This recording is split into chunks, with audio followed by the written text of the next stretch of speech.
I want to welcome everybody that's watching online right now and let you know how glad I am to share some cool, loving truth with you. And also those of you who dropped in and sitting there in the body live, I'm glad to have you here. It is my pleasure because I'm gonna warn you that I'm going to talk some loving things. So I know there might be a challenge for you to hear loving things about yourself, but just for an hour, we're going to hear another way of looking at things. Another way of looking at things. We need another way of looking at things. If right now you have any kind of fear, anger, guilt, upset, or you have some grievances with someone that you know you need to let go of, that's what we're talking about. We're going to let the love come through. I'm going to tell you the truth about yourself right now. But if you're tuning into the Course in Miracles with Earl Purdy for the first time, let me give you the guidelines for the Course in Miracles. Let me give you the guidelines for the Course in Miracles. Let me give you the guidelines for learning and listening to the Course in Miracles. It's very important that you hear these guidelines, because if you don't, you're going to make this probably an experience that's not as pleasant as it could be for you.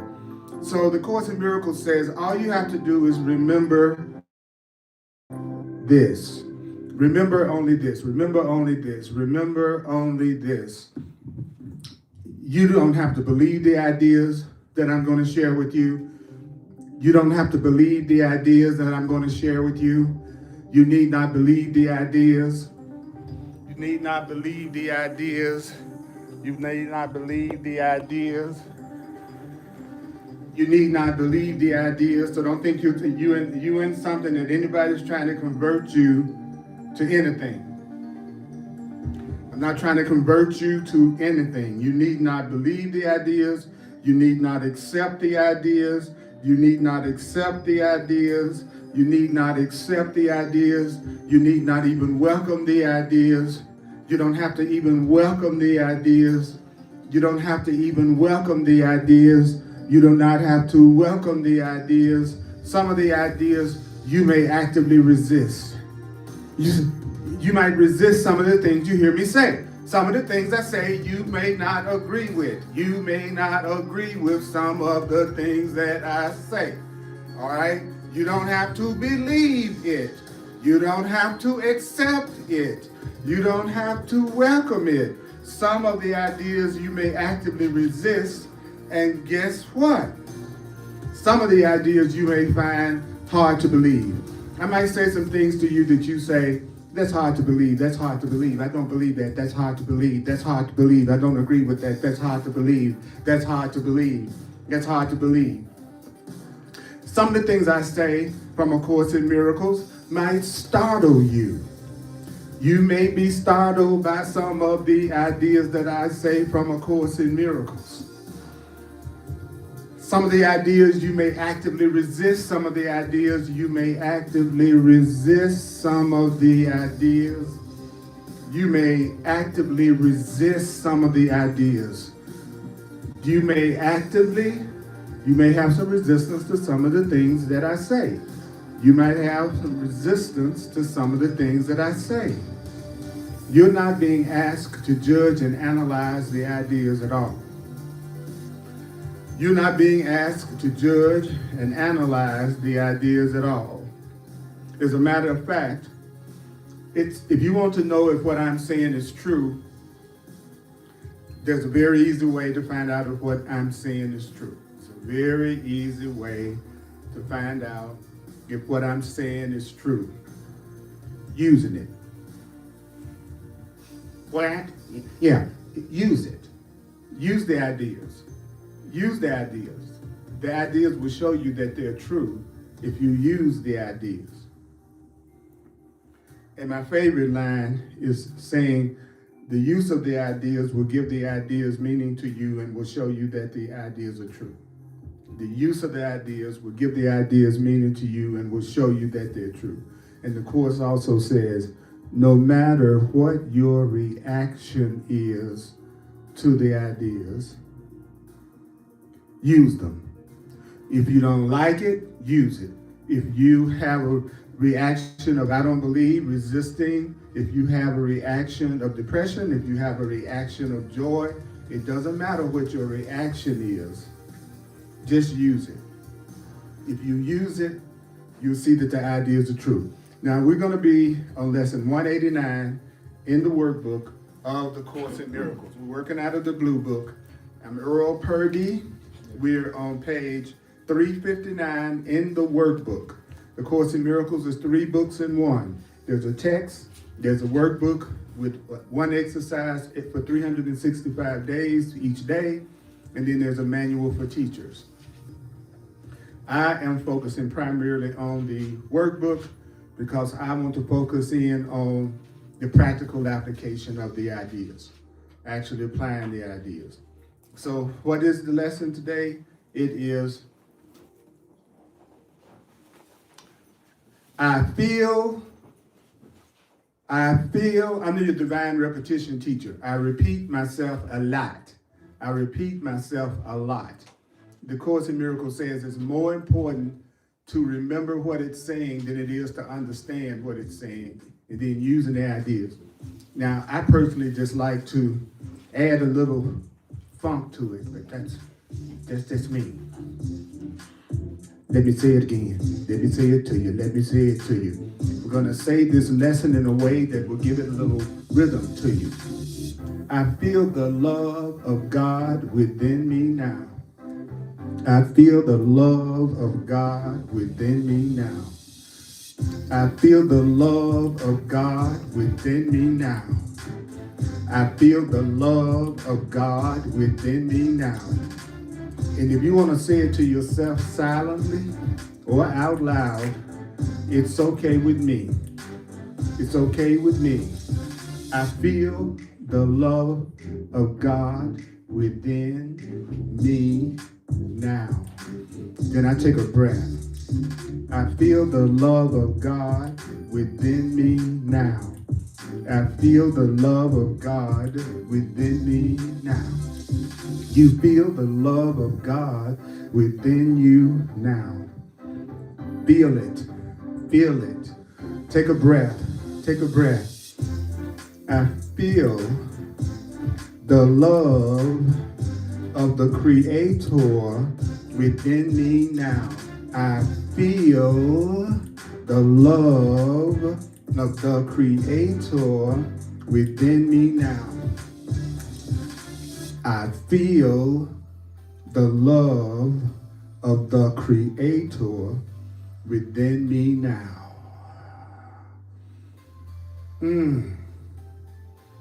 Today's lesson is not asking you to be better. This lesson is not asking you to be better. This lesson is not asking you to be better.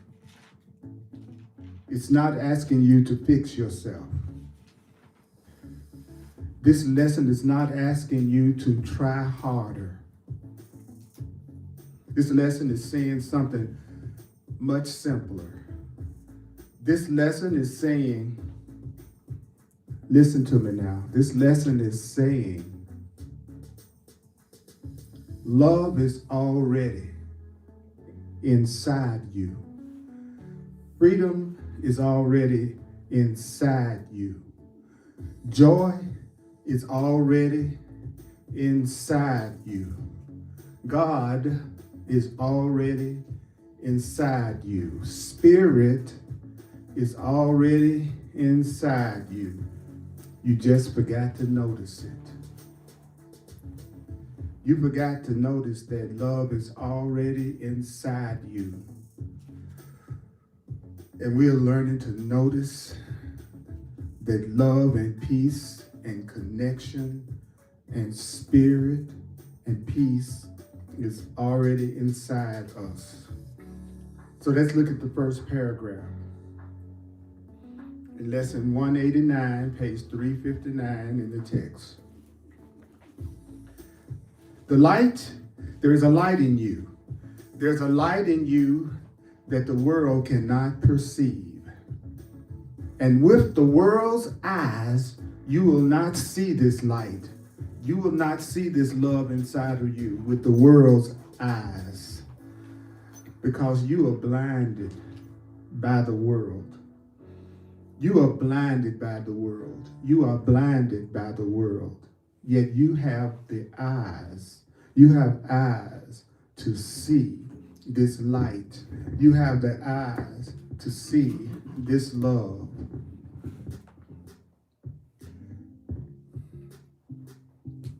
There's a light, there's a love.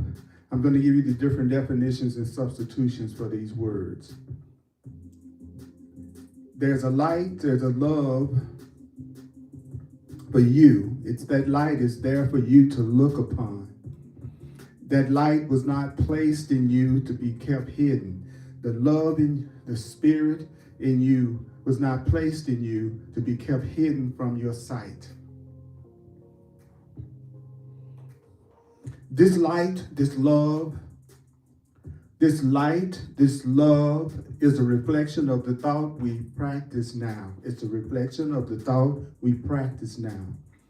To feel the love of God, to feel the love of God, to feel the love of the Creator, to feel the love of the Creator within you is to see the world anew, shining in innocence, shining in innocence. To feel the love of God inside of you is to see the world alive and with hope and blessed with perfect charity and love.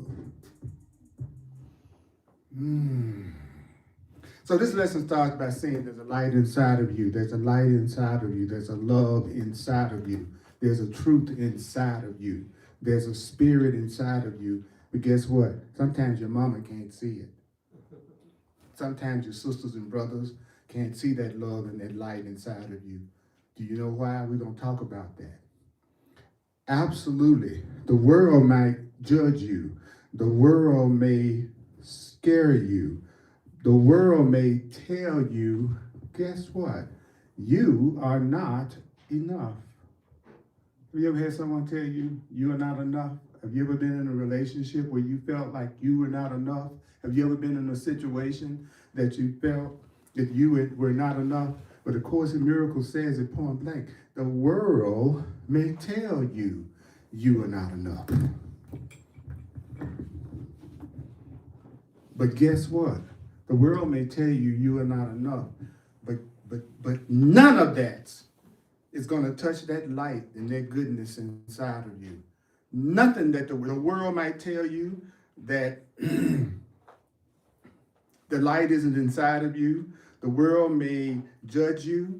The world may scare you. The world may tell you that you are not enough, but none of that touches the love and the light that's in you. Earl, did you hear that? Yeah, I hear it, but I don't know if I believe that or not. That's okay. There's still a love, and there's a light, and there's a truth in you. I don't care what you think about yourself. You know, the color of my body didn't change based on the mood I was in this morning. Whether I was happy or whether I was sad, the color of my skin stays the same. That's the same thing that's true about you. There's a love in you that cannot change, cannot be destroyed, and cannot be affected regardless of what you think about yourself or regardless of what anybody else thinks about you. That's good news. Good news. Okay, don't you think that's good news? Yes. I do. All right. So none of that touches the light inside of you. You already have eyes to see it. And let me tell you something. That you don't earn that value, you don't grow that value, and it has nothing to do with whether you deserve that or not. That's human love. Human love is conditional love. It's always based on whether you're fulfilling somebody's script or not. That's what human love is. It's a transaction. It's totally conditional. I'll give you love if you do this, and if you don't do this, I'm not going to give you love. Just like you just will go to a lawyer and draw up a contract in the way that we do special love relationships and relationships. That is not the way the divine loves. The divine loves in an unconditional way that's not based on whether or not you think you deserve it or whether anybody else thinks you deserve it.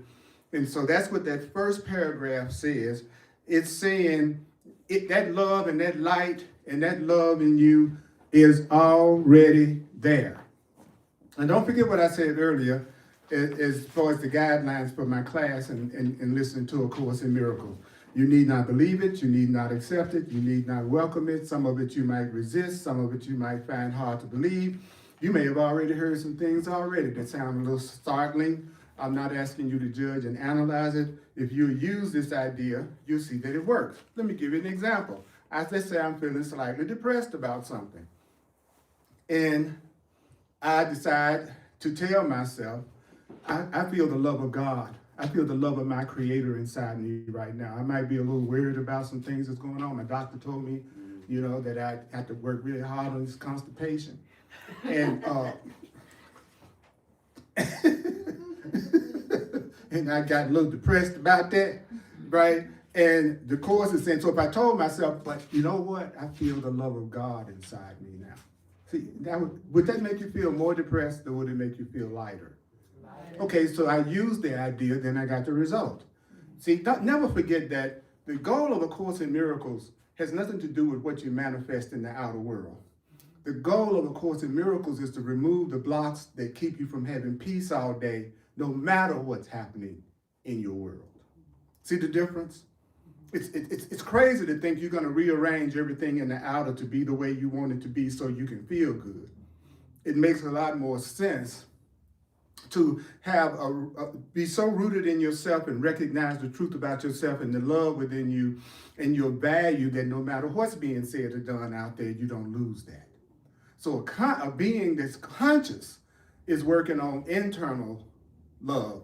A being that's unconscious is always trying to believe that if everything and everybody outside them were different, then they'd be happy. So paragraph 2, let's go to paragraph 2.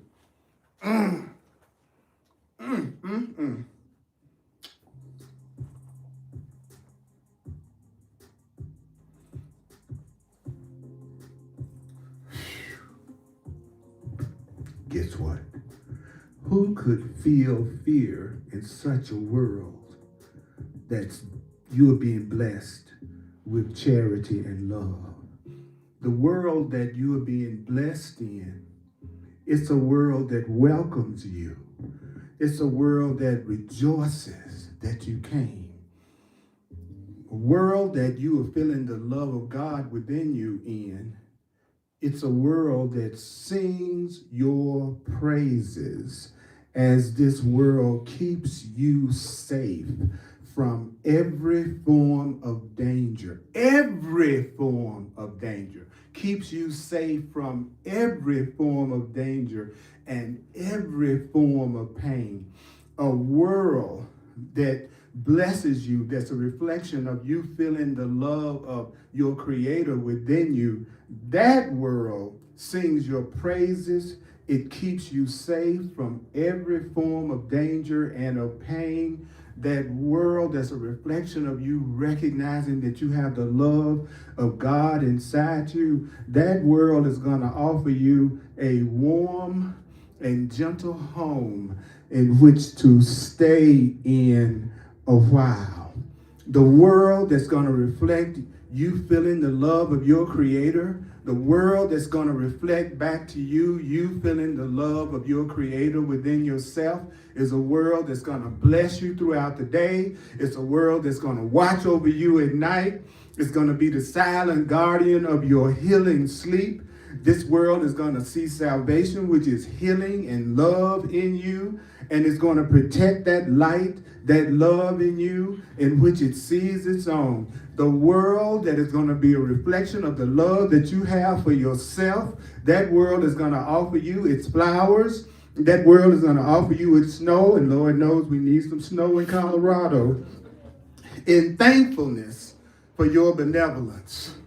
So paragraph 2 is talking about a world without fear. And also, one of the things that's so powerful to me about that paragraph is it's telling you the kind of world that you will see yourself as living in when you're really feeling the love inside yourself. Because the outer is a reflection of what's going on in the inner. Everything on the outer is a reflection of what's going on inside of you. That may be hard to believe, but it's the truth. Everything you're seeing is a projection of your own thought. It's a projection of your own feelings. You're seeing your own thoughts, your own thoughts. If you're seeing me right now, you're seeing your thoughts about me right now.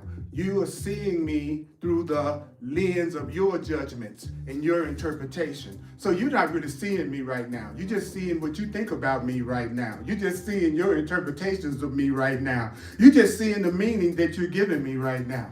And if you're seeing me and you're not giving me the meaning that I am valuable, cool, worthy, lovable, you're not seeing me.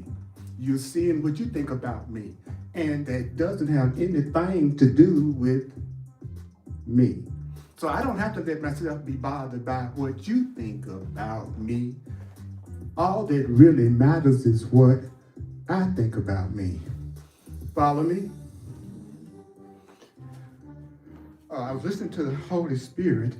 I was listening to the higher power, and it said that I need to recognize that who could feel afraid in a world like this?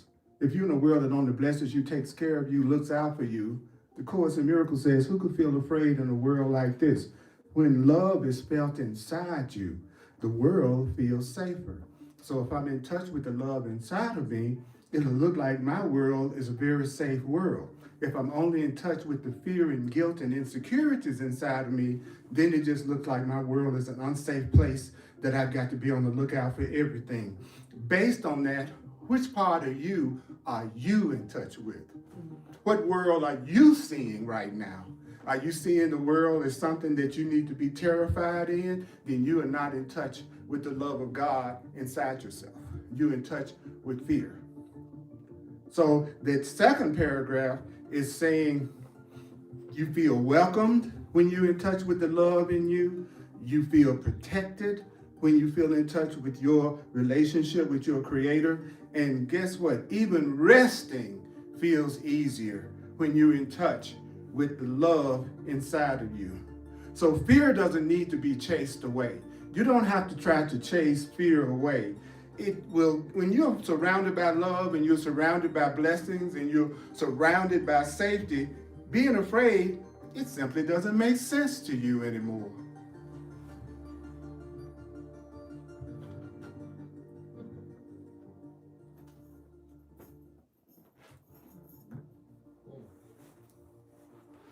So when you listen to the Course in Miracles, what it does is it gets you out of denial and you get a chance to see where you're really coming from as opposed to where you say you're coming from.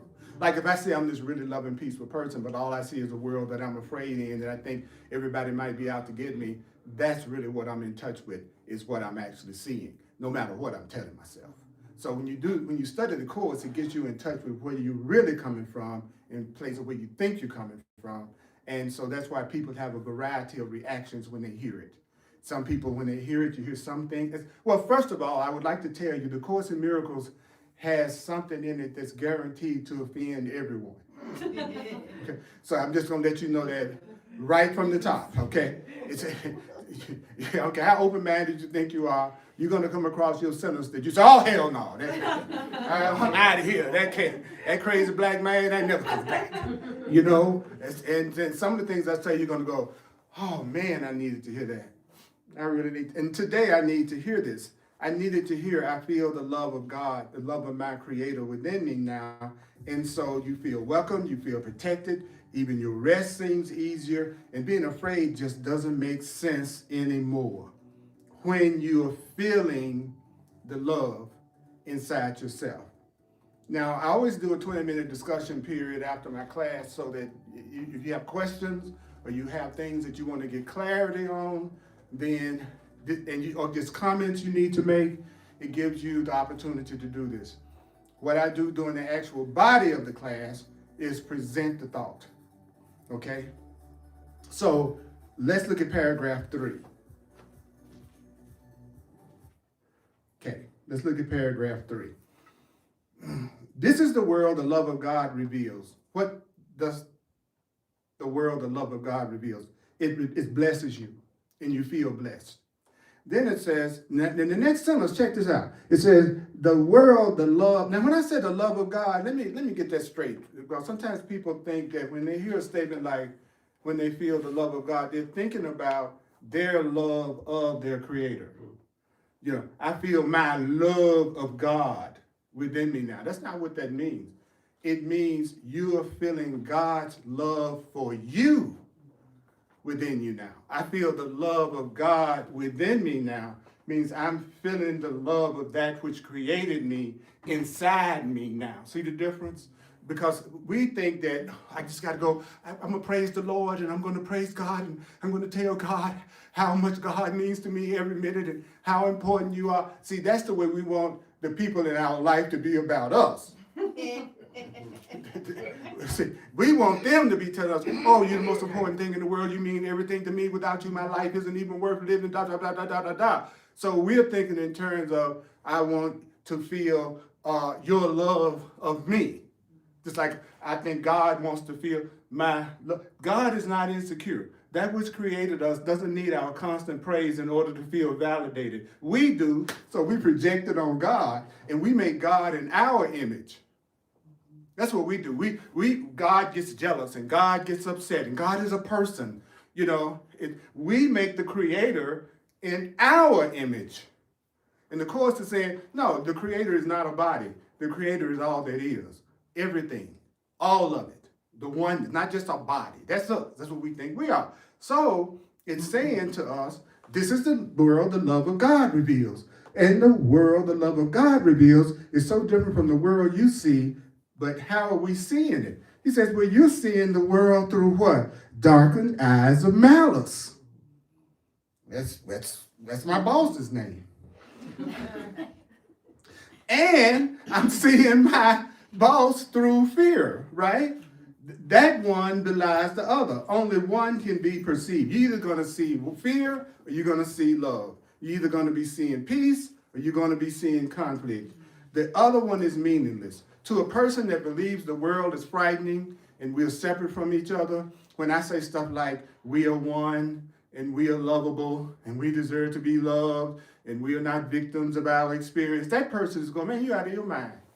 I am a victim of the world I see. You don't know about my childhood. You don't know what I went through. So I'm looking at the world through the eyes of resentment and fear and grievances that I haven't let go of yet. And so I see a fearful world that looks like it might hurt me, that I'm on the lookout for.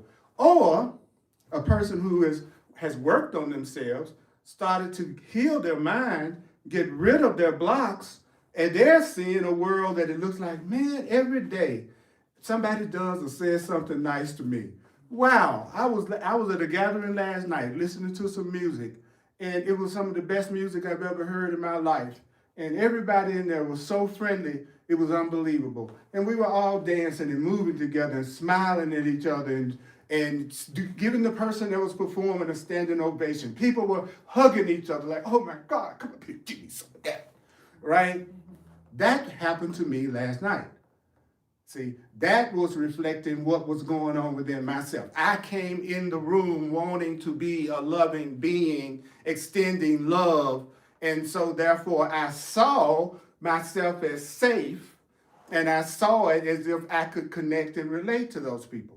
A fearful person, an insecure person who has not worked through those blocks would have walked in the door and went, y'all so weird.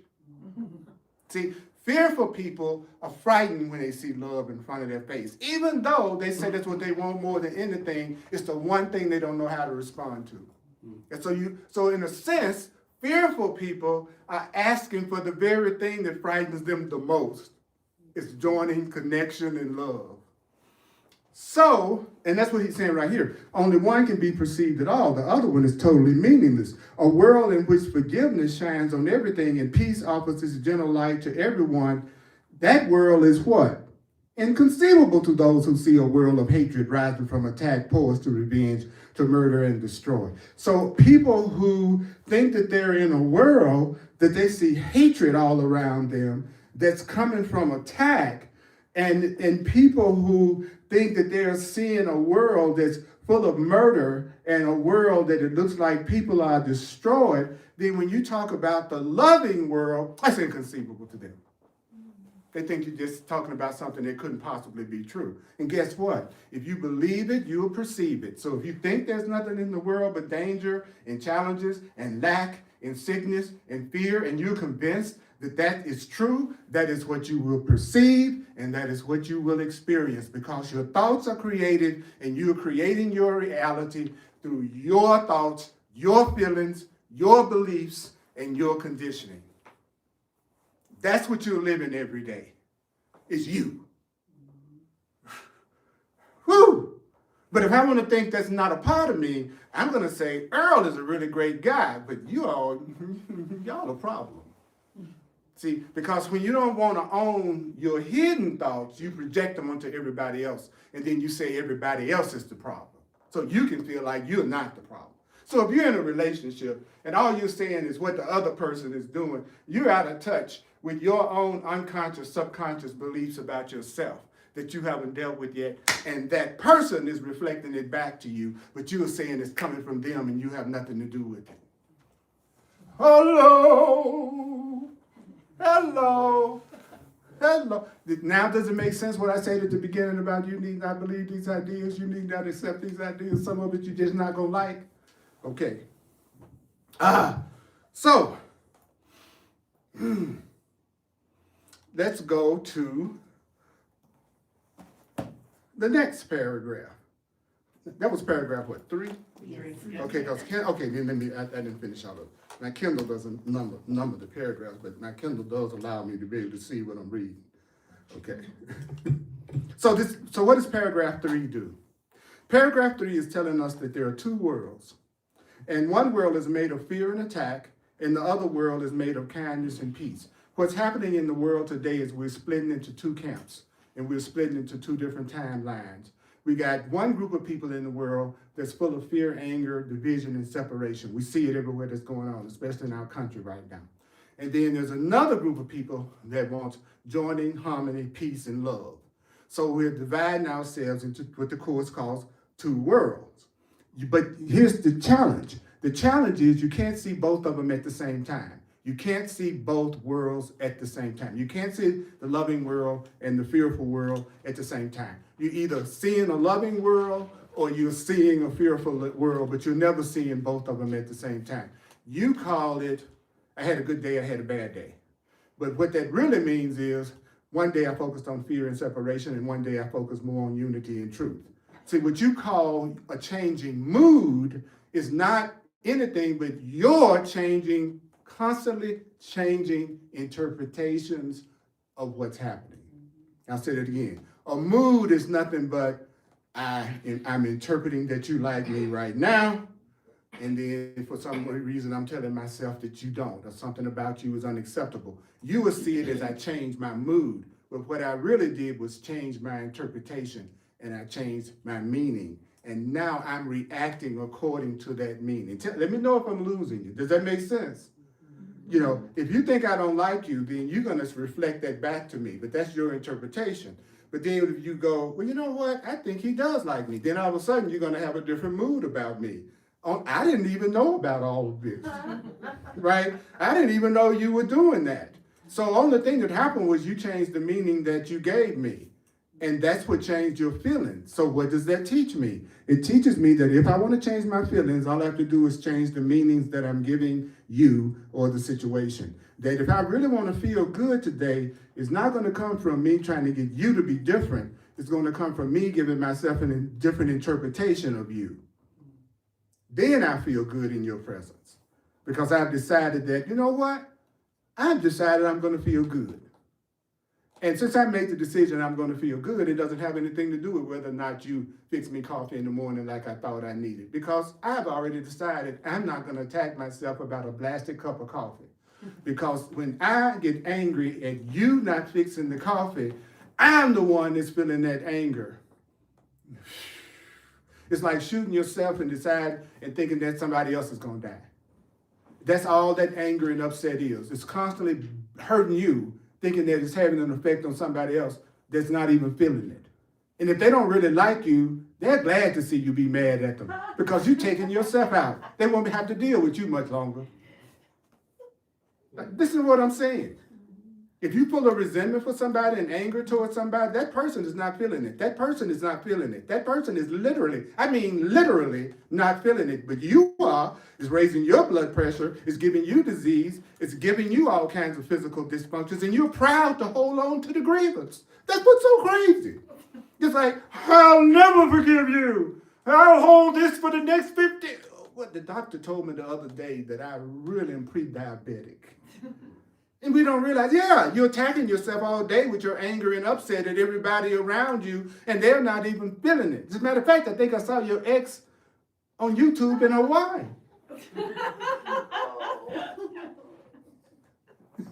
With their new partner. Right? That's a fact. Everything that I'm saying is not theoretical. That's what I love about the Course in Miracles. You can just decide you're not going to believe it. That's okay.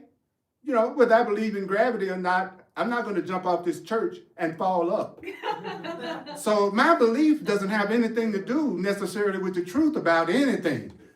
What I'm saying is not invalidated because you may not agree with it.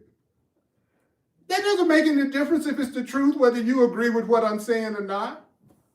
That's what I want to learn. I want to learn the truth that is true and that I can always depend on regardless of my beliefs or anybody else's beliefs, right?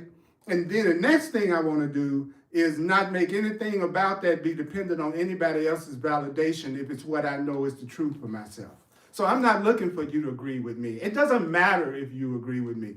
What matters is that I realize that what I'm experiencing out there is a reflection of the love that I feel inside me.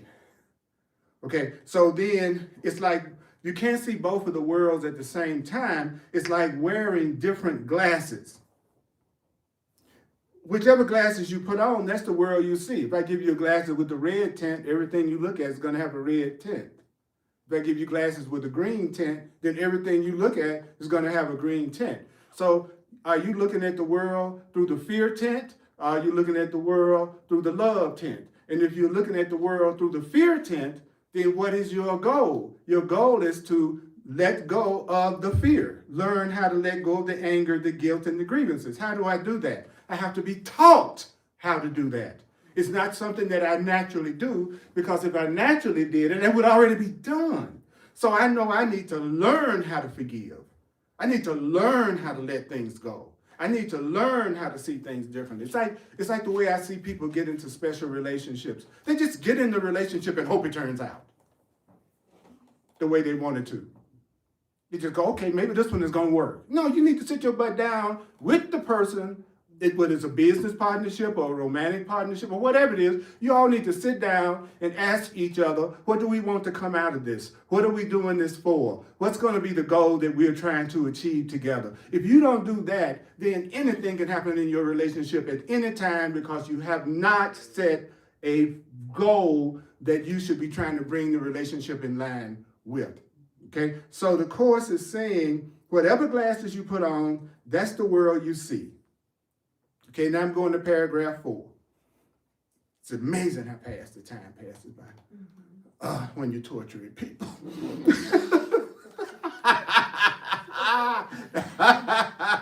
oh man, it's like an ACIM class, you know.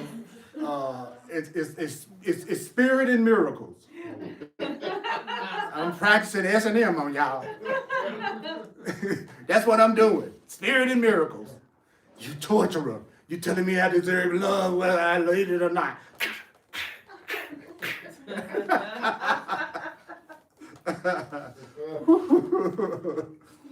I tell you, I've been telling people they deserve love for 45 years. And it still amazes me how few people will come together to hear that about themselves. But if I was teaching you all that you were going to go to hell and that you were sinful and guilty, it'd be people going out this room, out into the street. It'd be a mega church. Because I'm telling people, because they are telling people what the people already believe about themselves. And so they think that they're being told the truth. I already think I'm unworthy. I already think I'm guilty. I already think at some level I don't deserve love. And he's telling me, you're right, you're sinful, you're guilty, and that's who you are, and you need to repent for that. Okay, well, this guy's telling me the truth. I come here, and then the dude tells me there's a light in me that's totally loving, that's always there. No matter what I do, I'm still valuable. He's obviously the devil in an angel's cloak. He's obviously trying to lead me astray. Oh, that's right. Anybody tell you you deserve to be loved, got to be lying.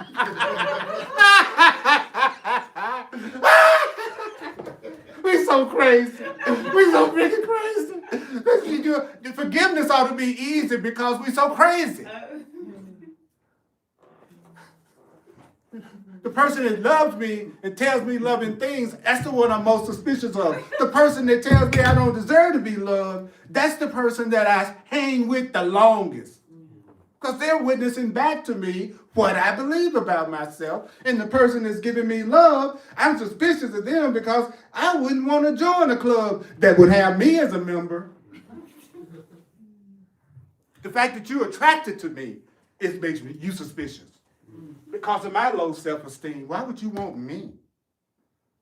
You want my body. That's what you want. I know that's what it is. In the end, it's always about the body. Mm-hmm. That's what you want. Mm-hmm. But I know you don't know it. Y'all can relate to anything that I'm saying, right? Right? So, check it out. So, let's go to 4, okay? Okay, that begins with, I get somebody to help me with that. Yes. Okay, yet is the world. Okay, there we go, right? Yep. Okay. Okay.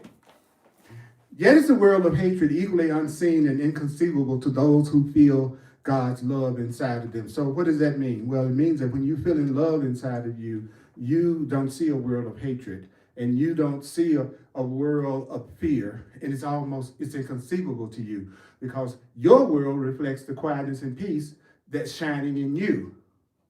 So the gentleness and innocence that you see surrounds you. I'm making it personal. The joy with which you look out from the endless wells of joy within, what you have felt in you, you look upon and you see its sure reflection everywhere. That is beautiful. Did you just hear that? That if you are feeling, now how do you get to the point that you feel the love inside of you so that you see a world that's only reflecting love to you? That's a great question. You start by appreciating yourself. You start by telling yourself that you are as God created you, that you're innocent, that you're spiritual, that you're a miracle, and that you are important, and that you are valuable, and that you are blessed. And you don't wait for somebody else to see it. You know what I'm saying? It's like when I get out the shower, it's hard for me to get past the mirror.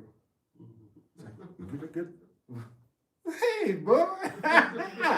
Jesus Christ, you looking good today. Lord have mercy. How much love you going to put out there today? You know that's the reason why you're in the world, Earl, is to be a messenger of love. That's why you're here today, and you're worthy. You know why you're worthy, Earl? Because you never get up in the morning consciously wanting to hurt anybody. You're not going to rob anybody today. You're not going to steal from anybody today. You're not going to attack anybody today. And you're going to do something for yourself today that you would enjoy. Because if the outer is a reflection of the inner, then the way I treat myself is the way the world's going to treat me. So I can't expect the world to give me what I'm not giving myself. But that's what people do who are into fear and insecurity. Because they don't love themselves, they're looking for their value to be reflected back through somebody else. But they don't realize that's like standing in front of the mirror with this top on, expecting the mirror to reflect a different kind of top until I change it to a different kind of top. And that's what people do. I'm insecure, fearful, don't love myself, judge myself, criticize myself, but I know the person of my dreams or the partner in my business, the perfect partner, is going to show up, and they're going to be smart, and they're going to be generous, and they're going to be loving, and they're going to be giving, and they're going to come to me, and they're going to make my life really great. But I don't know how to break this to you. Somebody with that kind of qualities, they're not praying for somebody like you. I can't see myself like really having my act together, really beginning to love myself, really beginning to know the truth about me and to see my goodness. And then I'm going to say, I want the most dysfunctional person I can possibly have for me to spend the rest of my life with. Then you wonder why you attract somebody to you that's hard to get along with. You hard to get along with yourself. Woo! I love it when you get to the point, it's point in the class where it goes from, totally aliveness to, he knows how you can hear a pin drop. So, let's go to the next. So what do? Well, inside first, then outside. This lesson is teaching us something important. What you feel inside shows up outside. If you feel peaceful on the inside, you notice peace more. When you feel peaceful on the inside, you notice peace more. If you feel angry inside, you know how you know you feel angry inside? The world looks mean. The world isn't punishing you. The world is never punishing you, it's reflecting you. If I think I'm guilty and fearful and that I don't deserve love and I'm unworthy, then I'm going to attract pain, conflict, punishment, all the lack, all those things, they're just witnessing to what I feel about myself. But nobody taught me that. Nobody told me that.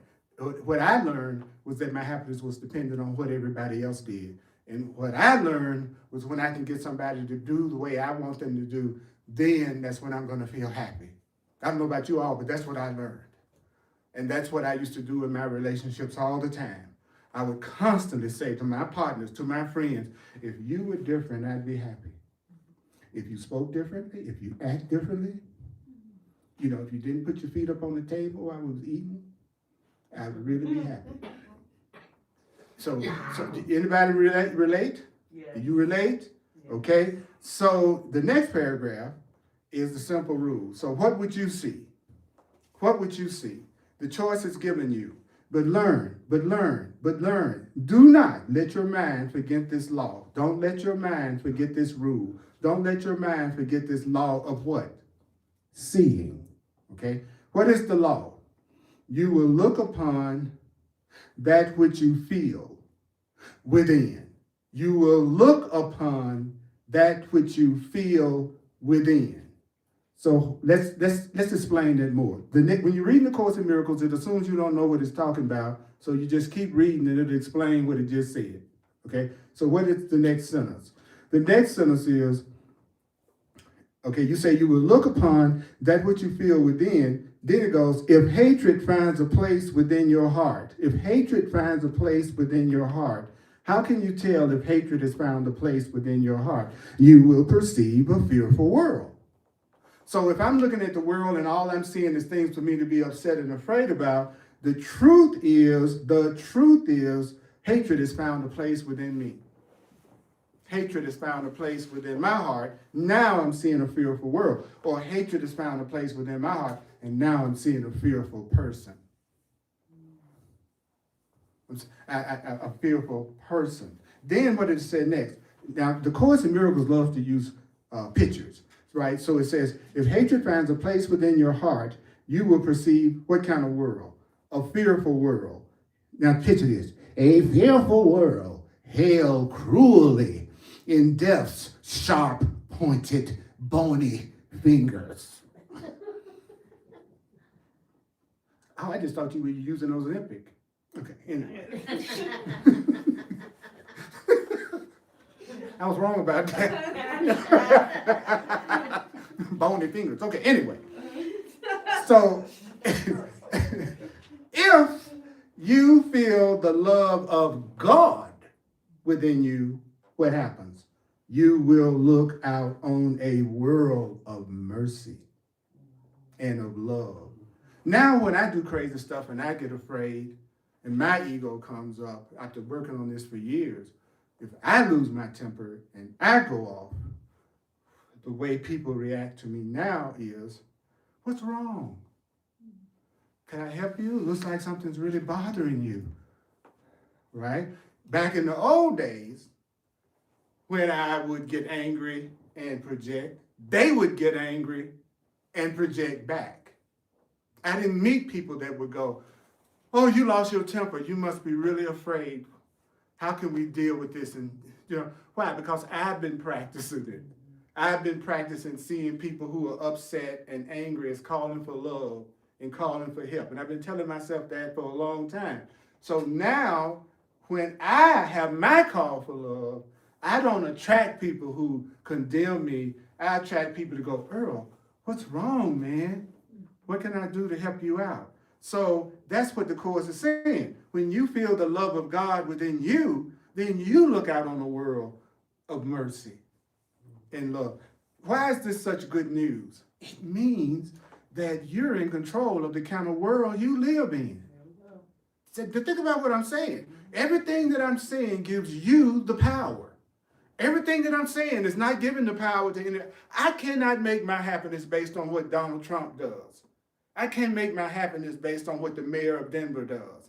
I can't make my happiness dependent on what you do. I can't make my happiness dependent on what my children and my grandchildren do. You see what I'm saying? I don't have any control over any of that. But what I do have control over is whether or not I'm willing to do what's necessary to feel the love within me. And I do have control over that. And then that's going to give me the world of mercy and the world of love. Our Creator wouldn't be so cruel as to leave our happiness in each other's hands.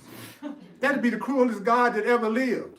If it made my welfare dependent on you deciding that I deserve it. Don't you see how cruel that would be? Especially if you didn't like me. Then all of a sudden my happiness is dependent on getting you to like me. That's the way the world does it. Then he says right here, today we pass illusions as we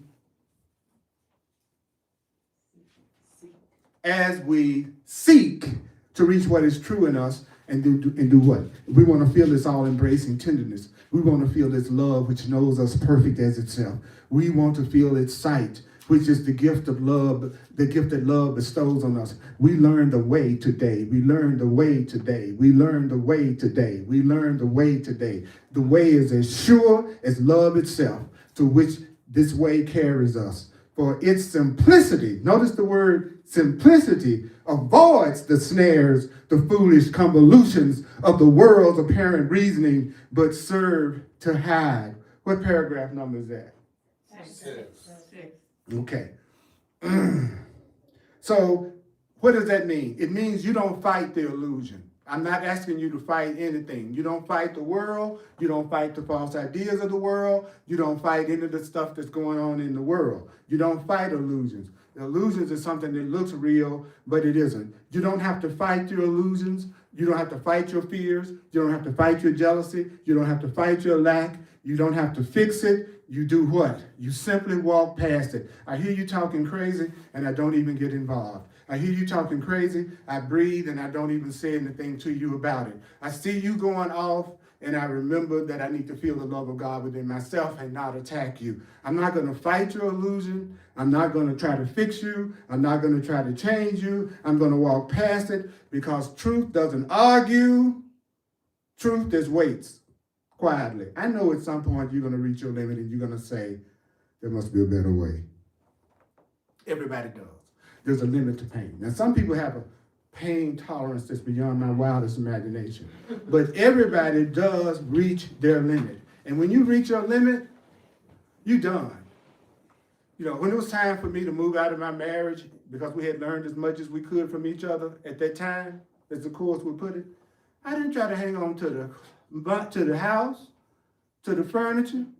Nothing was more important than, at that point, my peace.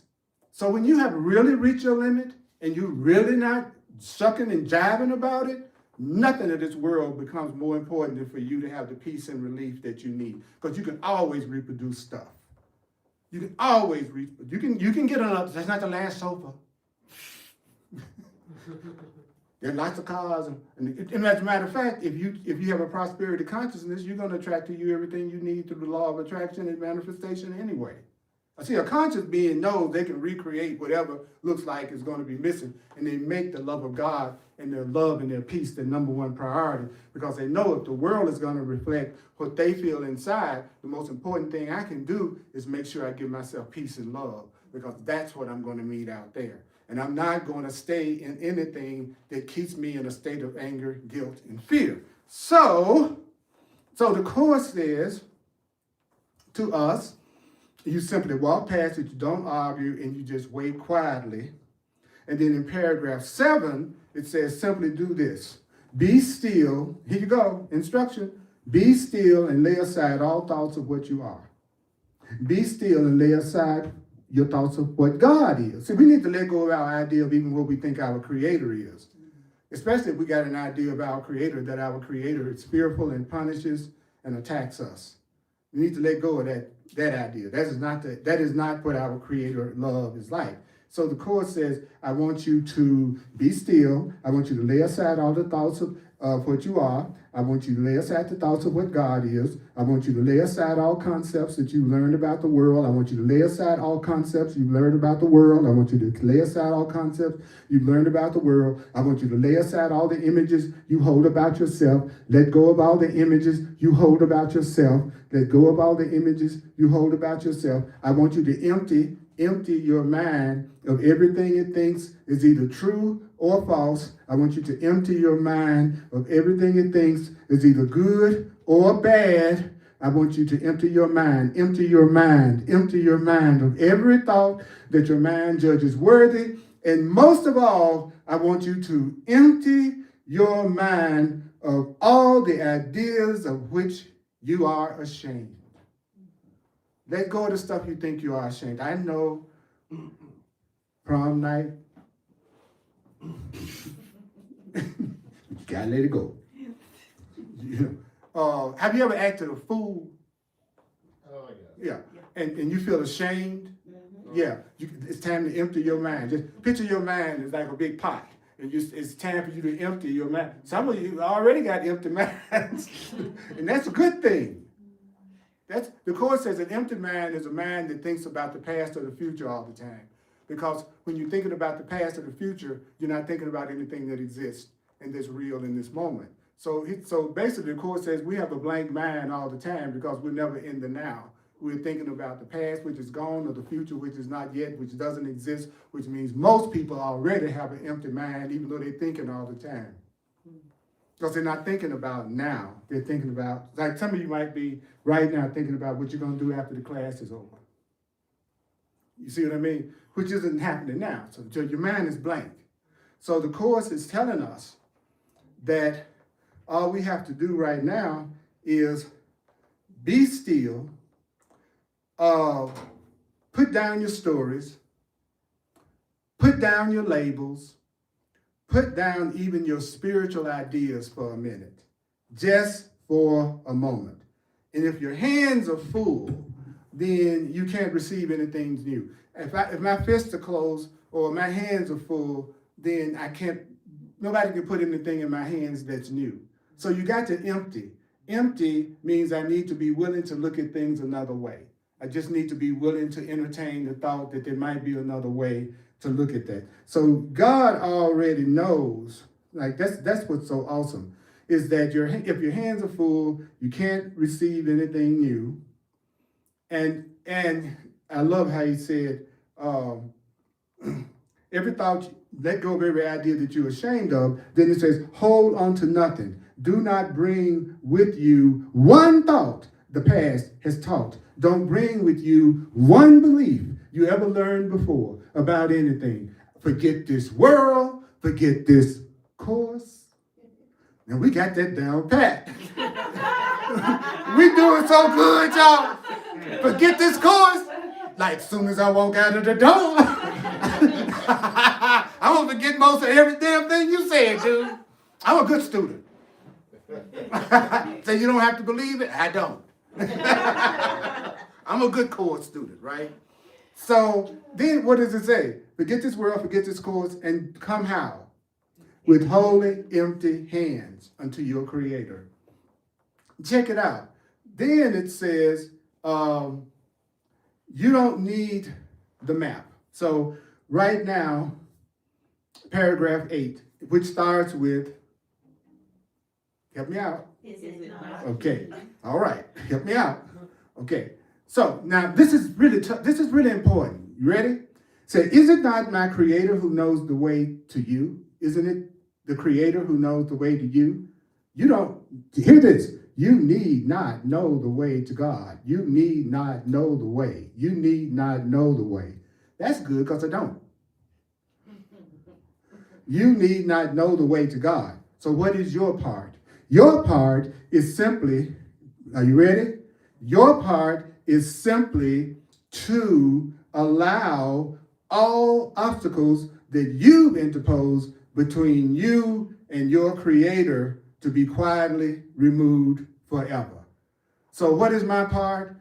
I want to allow all the blocks that I put between me and God, all the blocks that I put between me and love, all the blocks I put between me and my abundance, all the blocks that I put between me and my health, all those, that's all God. Your part is to what? Have that removed. What is the purpose of A Course in Miracles?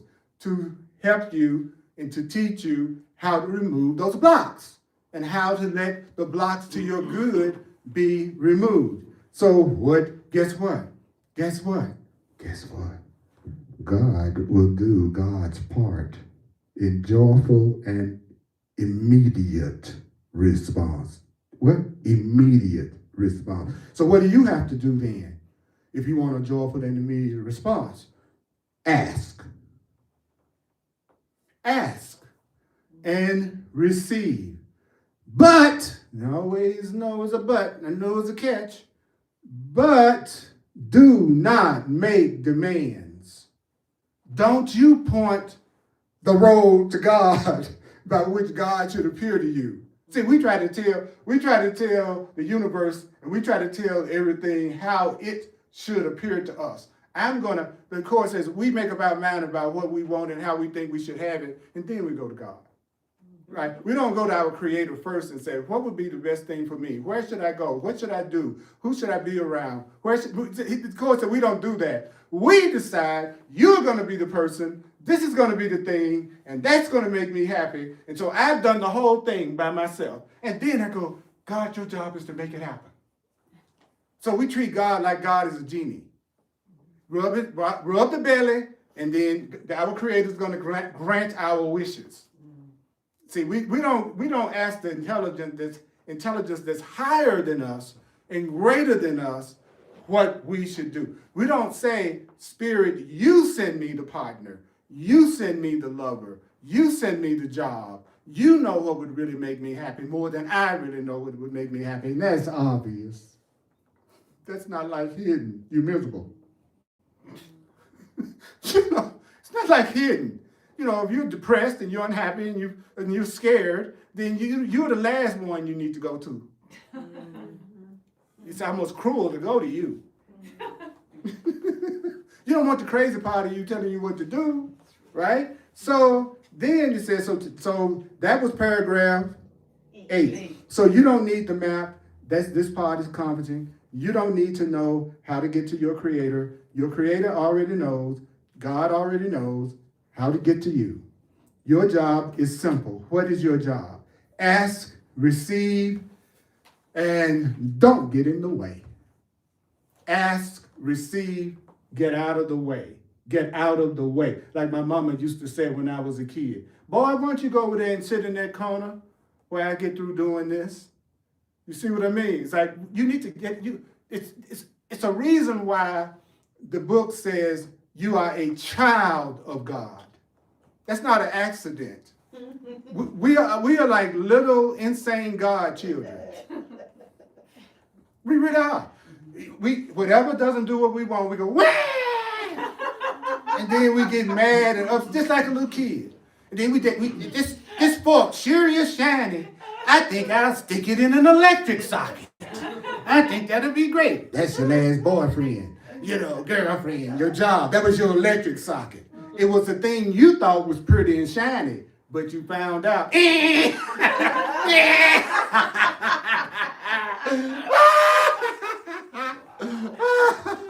it too much truth for you?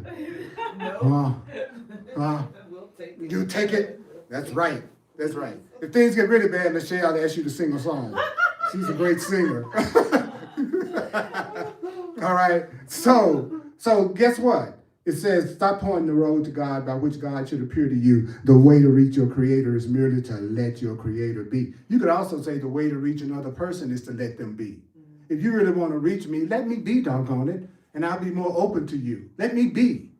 So the Course says, in that way is your reality proclaimed as well. Can y'all hang enough to finish the last two paragraphs? Yeah. Okay, all right. You have to go, I understand. I'll just grab you by your legs and you have to drag me out with you. Okay, no pressure. Okay.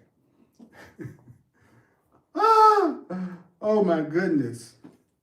I love doing this from the bottom of my heart, because it's the one time a week that I know I'm going to hear something that makes some sense. And so I'm so grateful for this time, because I'm not listening to the regular stuff that people talk. Thank you, God. Thank you, thank you. So, y'all ready? Now, what does paragraph 9 start with? And so today? Okay. Okay. And so today, we do not choose the way in which we go to love. We don't choose the way in which we go to God. God and love is the same thing. But we do choose to let God come, which means we do choose to let love come. And with this choice, that I made the choice for love, the choice for abundance, the choice for God, the choice for peace, I let myself rest in my choice. Think about that for a minute. With this choice, we rest, right? And then it says, and in our quiet hearts and our open minds, what's going to happen? God's love will blaze its pathway of itself. What has not been denied, that love is surely there. And if it be true, if it's real, it can be surely reached. Your Creator knows you, and your Creator knows the way to you. What's that next sentence, y'all? Your Creator does not need you to show your Creator how to find you. I'm going to give you some advice, God. I'm going to tell you exactly how to do this. I'll say this again. God does not need you to show God how to find God's way to you. Love does not need you to show love how to find its way to you. Abundance doesn't need you to show you how to show its way to you. Through every opened door, God's love shines outward. From the home where? Within. And does what? Lightens up the world. How? In innocence. So choose rest. You don't choose the path. You choose to rest. When you stop trying so hard, love moves by itself towards you. Light shines from inside you without effort.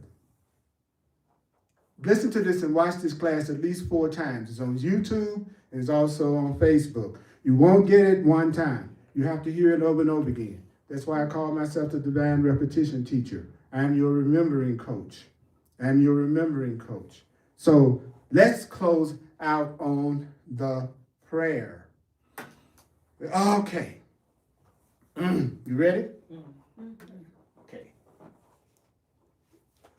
Oh, man, I tell you, for some of you, it may seem like it's 100 years this hour, but for me, it's like 2 minutes.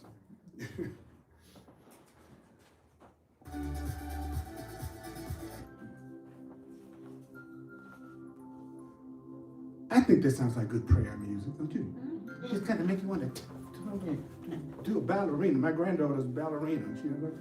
I said, you got that from your granddad. That's right. Twinkle toes. That's right, twinkle toes. Don't smell them. Okay. Now. Are you ready? Can I say it to you now? Yeah, well, wow, yeah. Father, Mother God, we do not know the way to you, but we have called, and you have answered us. We will not interfere, We will not interfere. We will not interfere. We will not interfere. Salvation's ways, healing's ways are not our own, but healing's ways, love's ways, God's ways belong to you. And it is unto you, our Creator, that we look for the way of healing, the way of salvation, the way of love. Our hands are open to receive your gifts. What did you say? What did you say? Our hands are open to receive your gifts. Our hands are open to receive your gifts. We have no thoughts we think apart from you. We have no thoughts we think apart from you, God. And we cherish no beliefs. We cherish no beliefs of what we are. We cherish no beliefs of what we are or who created us. We're going to let go of our old beliefs of who created us. We were not created by a God of fear. We were created by a God of love. We were created by a creator of love. We were created by love. You were created by love. You are priceless. You are valuable. Yours is the way that we would find.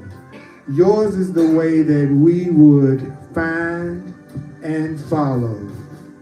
And we ask, but what? We ask, but that your will, which is our perfect happiness. The Course in Miracles teaches that God's will for you is perfect happiness, that your Creator wants you to have only complete happiness. So we ask, but that your will, which is our will as well, our own as well, be done in us and in the world. Be done in us and in the world. Be done in us and in the world, and in the world, and in the world, that the world become a part of heaven, which is love, which is reality. Now, amen. So there. Amen. So there. Amen. So there. Yes. Can we acknowledge ourselves for hearing this much? Can we acknowledge us? What I said about giving the love to yourself? Can we acknowledge ourselves? Can we acknowledge ourselves? The purpose of a relationship, no matter what type of relationship it is for you to use that relationship to remind yourself that you are valuable, that you are loved. Yes. So we're going to wrap it up in a minute. I'm going to do the love offering, the donation part of the gathering. So I'll pass this around. Thank you. Mighty Companions Online, I'm a full-time teacher of A Course in Miracles. I want to thank you so much for your support. And I also would like to let you know if you'd like to make a financial expression of appreciation. I'd love it. I deserve it. And you can do it through my website, earlpurdy.com, P-U-R-D-Y.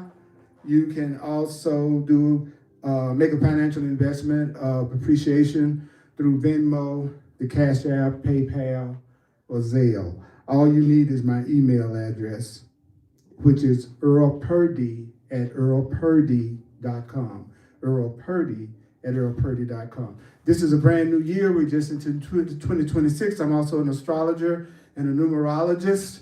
Been going for 50 years, and I can help you answer that question also. Why am I here? What are my talents? What are my lessons? How can I use this time the best? Spirit is trying to guide us in many different ways if you are open-minded. So I'm available. You just go online to my website, and you can self-book a session with me right there online at a time that is available and works for you. So I'm also available for clarity sessions where if you're dealing with issues, we do a one-on-one and I can teach you and share with you how you can handle it and how you can heal it. There's nothing that you're going through that there's not an answer to if you're open to having an answer. You don't have to continue to suffer. You're not so special that you got a problem that the Creator can't handle. Okay, that's too special. That you got a situation that there's no solution. I'm just so special, right? So go online to YouTube and also go to my website and sign up for a membership. And right now I'm doing one-time lifetime memberships for $97.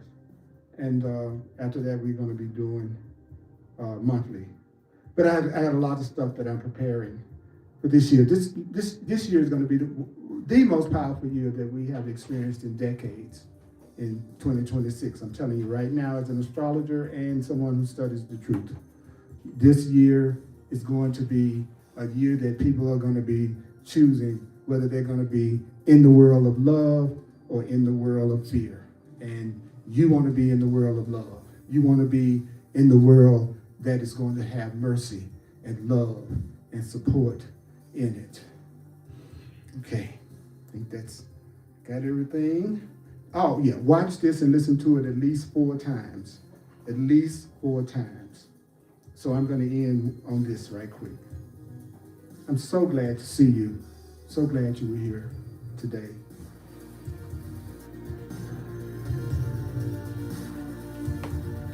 One more time. Father, we do not know the way to you, but we have called and you have answered us. We will not interfere. Salvation's ways are not our own, for they belong to you, and it is unto you that we look for the ways of salvation and healing. Our hands are open to receive your gifts. We have no thoughts we think apart from you, and we cherish no beliefs of what we are or who created us. Yours is the way that we would find and follow, and we ask but that your will, which is our own as well, be done in us and in the world, that it become a part of heaven now. And we're going to say together, either silently or aloud, for 1 minute, we're going to say, I feel the love of God. I feel the love of God within me now. I feel the love of God within me now. I feel the love of God within me now. I feel the love of God within me now. I feel the love of God within me now. I feel the love of God within me now. I feel the love of God within me now. We feel the love of God within us now. We feel the love within us now. Uh-oh, I might have to twerk. Do it.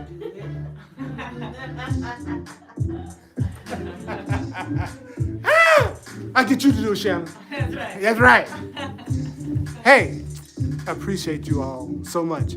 I told you week after week, put your clothes on. Doggone it. Love you.